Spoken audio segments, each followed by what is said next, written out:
ल आजबाट तिम्रो मेरो सब सक्यो तिमी आफ्नो बाटो म आफ्नो बाटो अहिले आएर त्यस्तो भनेर हुन्छ किन नमिल्नु नि मेरो विदेश जाने सम्म छ तिमीलाई जाउँ भन्दा नमान्ने म जान मिल्दैन के मेरो पर्सनल प्रब्लम छ कस्तो प्रब्लम हो त्यो तिम्रो विदेश जान मिल्दैन भने आफ्नो बाटो लागौ छुट्टिने कुरा नगर्नु न कस्तो छुट्टिने कुरा गरे मुना मदन त छुट्यो हामी छुट्टिने कुन ठुलो कुरा हो ल लाग्यो म चाहिँ बाई प्लिज त्यस्तो नभन्नु न बाई बाई बाई फेरि कसले चलाएछ यो किन रोको फेरि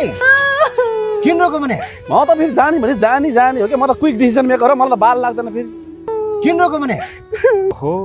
केटी मान्छेलाई त्यस्तो गर्नु नहुने यार सरी प्र्याङ्क गरेको भनिदिनु पर्यो यार ओहो कता गयो यार यता है के हो भने ओहो को हो दाइजी हो कि फेरि कसरी बोलाउँछ यार के हुनु नि बुढा यो दुनियाँ कस्तो स्वार्थी रहेछ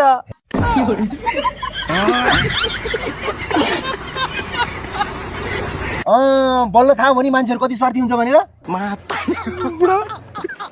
यहाँ कसले कसलाई धोका दिए थाहै पाउँदैन